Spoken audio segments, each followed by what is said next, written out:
কলকাতায় যাব এই কথাটা আমি যখন আমার ফেসবুক পরিবারকে জানালাম, তখন ভাইকে কীভাবে সঙ্গে করে নিয়ে গেলে সুবিধা হবে সেই বিষয়ে আমাকে অনেকেই কমেন্টে এবং পার্সোনালি মেসেজ করে বলেছ। তাদের সবাইকে অসংখ্য ধন্যবাদ। আজকে আমরা চলে এসেছিলাম ওষুধের দোকানে। সেখান থেকে কিছু পরিমাণ জ্বরের ওষুধ, ঠান্ডার ওষুধ, বমির ওষুধ, গ্যাসের ওষুধ, এই সমস্ত ওষুধ কিনে নিলাম। আশা করি এই ওষুধগুলো ভাইয়ের অনেকটা উপকারে আসবে। যাই হোক, যা হবে ভালো হবে এই মনে করেই বাড়ি থেকে বেরোবো।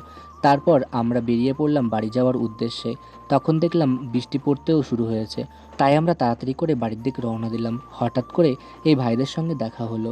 এরা এসেছিল করিমপুর থেকে কালেকশানে।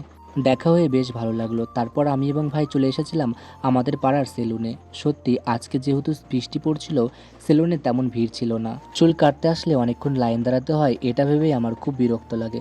সেহেতু তেমন আসা হয় না। আর আজকে যেহেতু এসেছি, একটু ভিড় ছিল না, তাড়াতাড়ি করে ভাইয়ের চুলটা কাটা হয়ে গেল। তারপর আমিও চুল কাটতে বসলাম। হঠাৎ করে তখন একটা কাকু এই চুল কাটার দোকানে আসলো। এসে বলল, তোকে তো আমার থেকে বেশি বয়স্ক মনে হচ্ছে।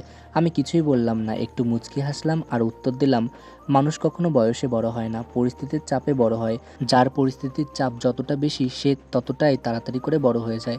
আশা করি সে তার উপযুক্ত উত্তর পেয়ে গেছে। যাই হোক, আমার চুল কাটা এখন শেষের দিকে। আমার এবং ভাইকে চুল কেটে কেমন লাগছে তোমরা অবশ্যই কমেন্টে জানিও।